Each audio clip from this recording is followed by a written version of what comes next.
Hello, my friends. Um, this is a video I'm doing on most devastating sinkholes in history, just to give you guys an idea of how far this goes back and how long it's been happening. Enjoy. Aaron Burnett out front, weeknights at 7, only on CNN.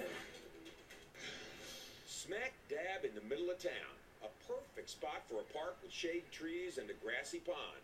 If only city planners here in Winter Park, Florida had come up with the idea themselves. Instead, it was Mother Nature's idea. On May 1st, 1981, the ground opened up, 75 feet deep, 350 feet across, swallowing some of a car dealership, 5 Porsches, and parts of a swimming pool and 2 streets. It is still considered the granddaddy of all sinkholes, and like most cases, it was impossible to rebuild over the hole in the earth. If you look at the landscape of Florida overall, it's full of beautiful lakes, and most of those lakes are sinkhole lakes. In the town of Seffner near Tampa, I couldn't get him out. I tried so hard. I tried everything I could. the only person known to have been killed in Florida by a sinkhole is swallowed up as he was asleep in bed. Today, it's an empty lot. The house is gone, and there are no plans to rebuild. Even if you don't live in Florida, you're not completely out of the sinkhole woods. Over the years, the ground has opened up in North Carolina and swallowed cars in Illinois.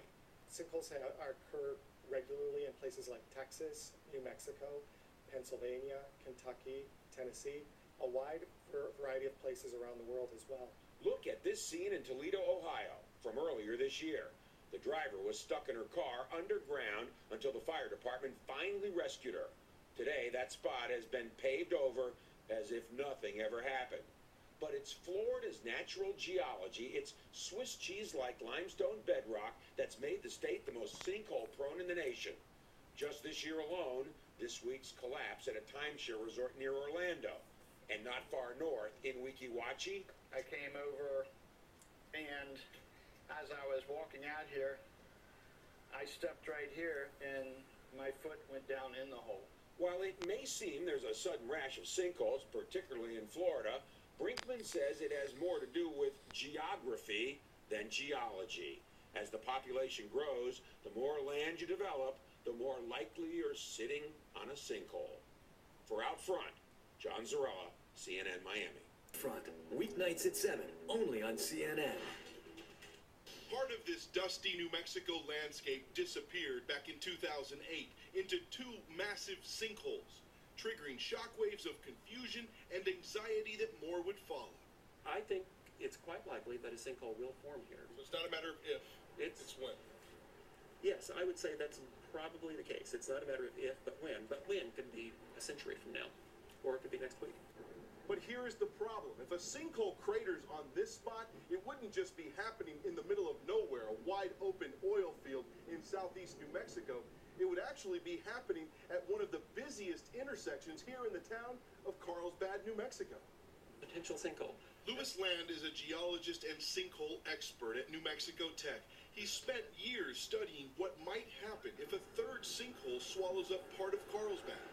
As best we can tell, its lateral extent is from the roughly where that traffic light is, and then that way beneath the canal and underneath the northern edge of that mobile home park. So that welcome to Carlsbad sign could That's exactly right. Yeah. disappear in a second. Yeah, I frequently, I always try to have my camera with me so that whenever I come this way, just in case something happens as I'm driving by. When the first 2 sinkholes emerged, experts quickly figured out they weren't a natural occurrence. It was man-made. They opened above 2 salt mines. State officials quickly shut down mining operations at this third site inside Carlsbad city limits. But Louis Land says this place is still a time bomb waiting to implode. It's not a stable configuration. I think that we know that there's a cavity down there beneath us because they were mining it out.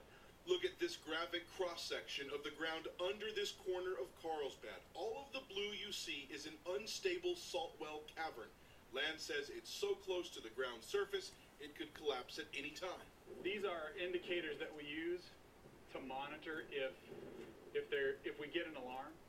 Joel Arnwine is the county's top emergency manager. He's had to develop a response plan in case the sinkhole starts cratering. This is a tilt meter.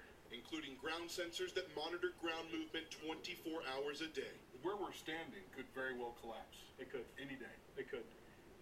And when that happens, I mean, how large of a hole are we talking about? You know, it's relatively unclear. Because of the sinkholes, the company operating here, I&W, was fined $2.6 million and declared bankruptcy. A former company official told us I&W was wrongly targeted and had followed state-approved mining regulations. The experts say the next sinkhole could easily be several hundred yards in diameter. It threatens a feed store, a church, a water canal for downstream farmers, a railroad line, a mobile home park, and 2 major highways coming into town. It's like a huge headache, isn't it? It really is. It definitely is a planning challenge. The threat of another sinkhole still looms over this far-flung western outpost. It's just a few short steps down to an incredible underground site. And this was the original cavity that eventually collapsed in. A massive sinkhole carved out of solid limestone by drops of water. So this is what a sinkhole looks like from the inside. From the inside, yes, before you fill it up with sand and dirt. And if someone were living right on top of this, they'd be at risk. Yes. Geologist Jerry Black says Sunshine State homeowners might be surprised to find out just how common these are. What are the chances of someone having a house in Central Florida and living on top of something like this? Very good. Not as probably as close to the surface as this, but you definitely have cavities of this size all over the state of Florida. Fossils found in this sinkhole show it's been around since the Ice Age, but no different, Black says, than the sinkholes we see opening up today. These are just a few of his pictures. The one thing they all have in common is water. Rainwater is going to turn into groundwater, and that's what's naturally acidic. That's the device that dissolves the limestone and will help create these cavities. What is unusual about this sinkhole? It's easy to get inside. Called the Devil's Den, it's open to tourists for viewing and diving. Dive instructor Prince Johnson takes me under for a look. I find that this seemingly placid pool of water is anything but. The water has gone down considerably because of the aquifer, but it's also risen when we've had hurricanes and tropical storms. It has risen another 45 feet. 45 feet? 45 feet. So the water's constantly going up and down? Yeah, up and down. Depending on drought or hurricane? Correct. Down here, it's easy to see how fluctuating groundwater has silently wreaked havoc. I passed by limestone boulders as big as cars sitting on the bottom. And these same forces are still at work, compounded by the demand for fresh water. It is progressively dropping yearly, and that's basically over the whole state of Florida. The aquifer is getting lower and lower. Perhaps most striking to me, how appearances of this sinkhole are so misleading. A single beam of sunlight reveals the cavern is even bigger below the water line, with tunnels and passageways carved deep into the darkness. It's incredible to see like that, David. I mean, do you know like how deep that one is, and also how many there are in Florida? Well, there are thousands across the state of Florida, literally thousands that pop up every single year. The state keeps a loose track of them. People call in to report them when they happen. But think about this. We were talking about how deceptive these things are when you look at their size. There's much more to this cavern below the water level than there is actually up here where I'm standing. But look up here up top. The hole that opened up when this sinkhole was formed, you see the size of that. Now you see how deceptively large this whole cavern is underneath it. So when you see a sinkhole opening up on the surface, there's so much more going on down below that we never see.